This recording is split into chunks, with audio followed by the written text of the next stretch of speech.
Well. Who could have possibly seen this coming? Who could have possibly realized that Capcom games are not doing extraordinarily well on PC, that this was just a gigantic cope to try and damage control the platform and was just a means to stay away from Nintendo consoles.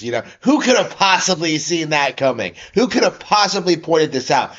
I alone was the one who pointed out that Resident Evil 4 Remake and Dragon's Dogma 2 were huge failures on all platforms, right?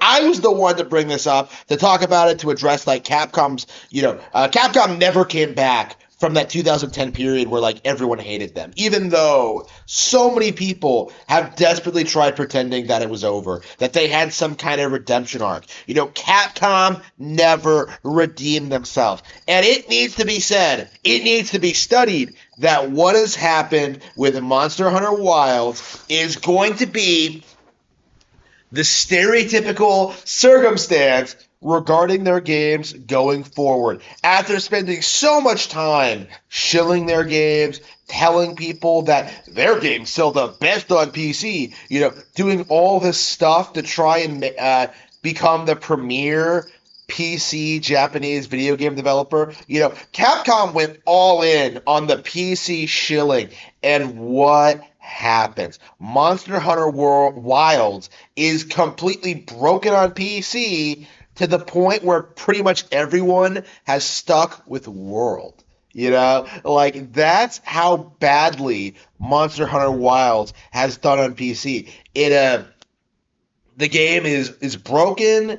You need top of the line hardware to run it. It's glitchy even if you do that, and it's just not a very good port to begin with. After all of that, no updates, no patches, no fixes, the game has received an overwhelmingly negative review score on Steam. The narrative that Capcom is some great PC developer really should die here. But of course, you're seeing the typical excuses made by PC gamers. They're just pretending it didn't happen. Okay, they're just acting as if this thing is just a complete non-issue, and that PC is totally a functional platform that totally makes sense to put games on. This is a sign, I think, that it's not true. It's kind of crazy, seeing PC gamers try and tell you that 3 million units sold for Stellar Blade is some huge success story, while turning around and trying to say that Mario Kart World, a game that sold about that much in 24 hours, was somehow a failure. It's we've seen that happen over the past couple of days, and it is very much becoming unreasonable. It's so delusional and out of touch, and so desperate to keep up the facade. This idea that PC is getting these console perfect ports day one. It just isn't true. With these these PlayStation games especially, the narrative was that they would look better and play better on PC.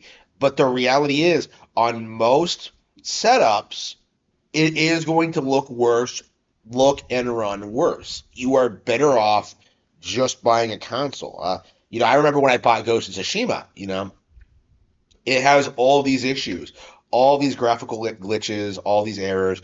I don't know if they've been fixed because I have no desire to ever go back to the game. But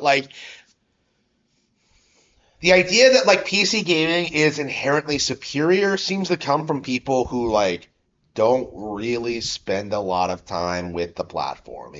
It just feels like this weird elitist thing from people who don't have the slightest clue about what it would take to maintain a top of the line setup to play games on it. It's just not cost effective at all. What they try to tell you is that they get a PC and then they just keep it for years until it's time to get a new one. But it's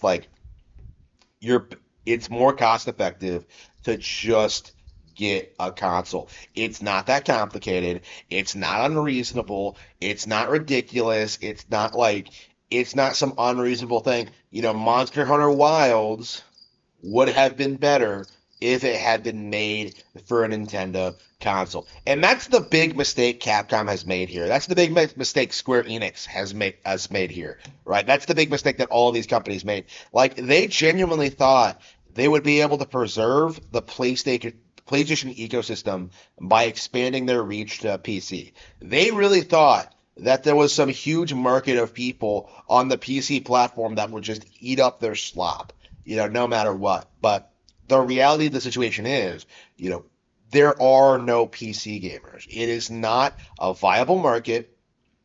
There are not people on there, chomping at the bit to play like PC games, uh, like console games on PC. Like anyone who owns a PC also owns a console, and everyone who owns a console will play games on that. PC gaming just isn't ever going to be the preferred method of play for actual gamers. It's just a waste of everyone's time.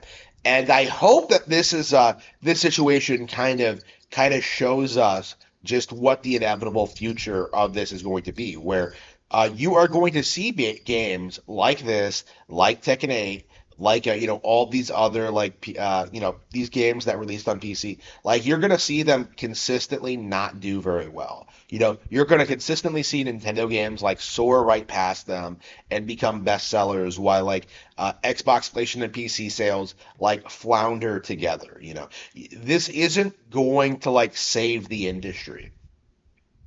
There isn't going to be some renaissance because of PC gaming. In fact, it's kind of the opposite, where PC gaming is kind of enabling developers to remain stagnant and not do what needs to be done in order to remain competitive with Nintendo, right? You don't see them branching out into new IPs. You don't see them putting their games on Nintendo consoles. You don't see them doing what like needs to be done because they think if they just capture that elusive PC audience that they'll be able to keep doing what they've always done. But the reality of the situation is that they have failed.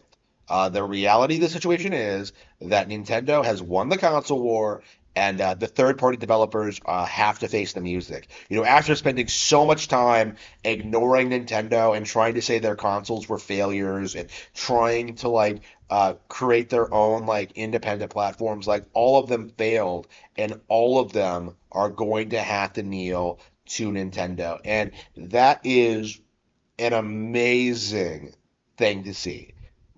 Capcom made a huge mistake in abandoning Nintendo hardware for the Monster Hunter franchise.